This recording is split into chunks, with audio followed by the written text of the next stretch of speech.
प्रकाशित करने वाले राष्ट्रभक्ति व धर्म की प्रतिमूर्ति महाराज श्री के गुरुदेव के चरणों में सादर नमन।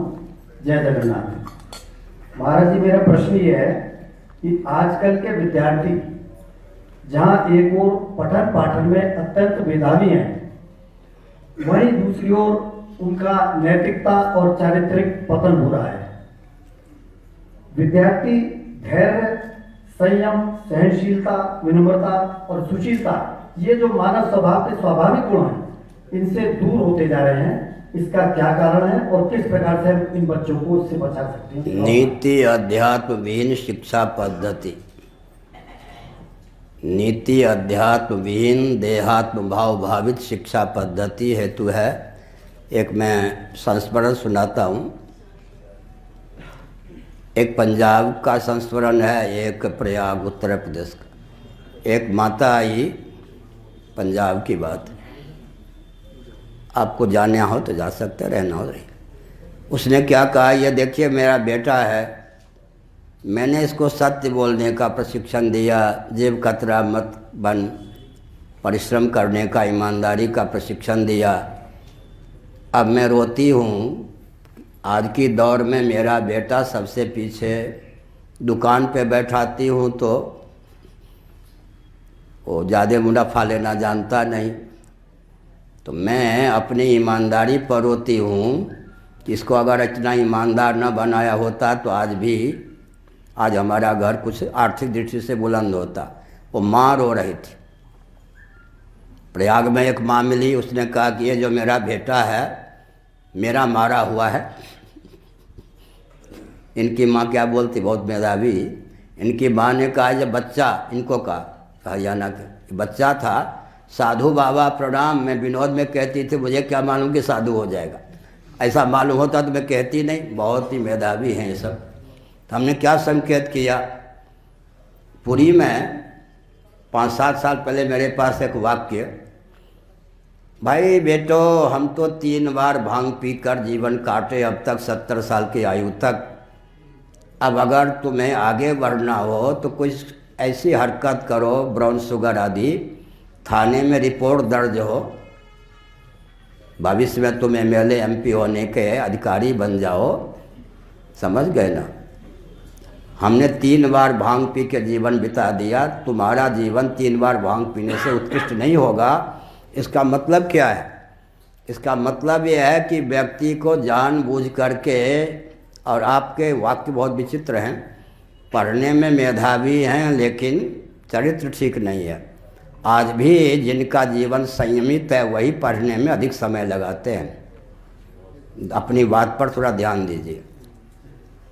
इनकी माँ ने कहा इनको कि ये दिन रात पढ़ता रहता था, दिमाग फिर गया। सिगरेट, चाय, सिगरेट आदि से कुछ मतलब नहीं। हम भी रात के 2 बजे तक नहीं, रात के 12 बजे तक दूसरी कक्षा में पढ़ते थे। सुबह 5 बजे से चिमनी जला के, दीपक जला के। आज भी हम समय मिलता तो 8 घंटे कंप्यूटर पर ग्रंथ लिखते हैं। अभी एक गणित का ग्रंथ लिख रहा हूँ, संभवतः 1450 पृष्ठों में पहुँच गया होगा। तो हमने एक संकेत किया, ये जो एक दिल के टुकड़े 1000 हुए, कोई यहाँ गिरा कोई वहाँ गिरा, ये जिनकी कहानी है वो पढ़ने में मेधावी नहीं होते। पढ़ने में आज भी वही मेधावी होते हैं जो, जैसे लड़कियाँ ज़्यादा परिश्रम करती हैं, इधर उधर झांकती कम है, तो प्रायः ये आगे बढ़ जाती हैं। उन्मादी लड़के, क्योंकि देहात्म भाव भावित और अर्थ काम तक जीवन को संतुलित रख दिया गया। और साथ ही साथ हमने संकेत किया कि नीति अध्यात्म विहीन शिक्षा पद्धति के कारण दिशाहीनता है। हमारे यहाँ तो 1 लाख, 2 लाख, 10 लाख वर्ष में कोई एक आतंकवादी होता था। ध्यान गया? हिरण्यकशिपु के बाद कौन आतंकवादी हुआ? बेन के बाद कौन आतंकवादी हुआ?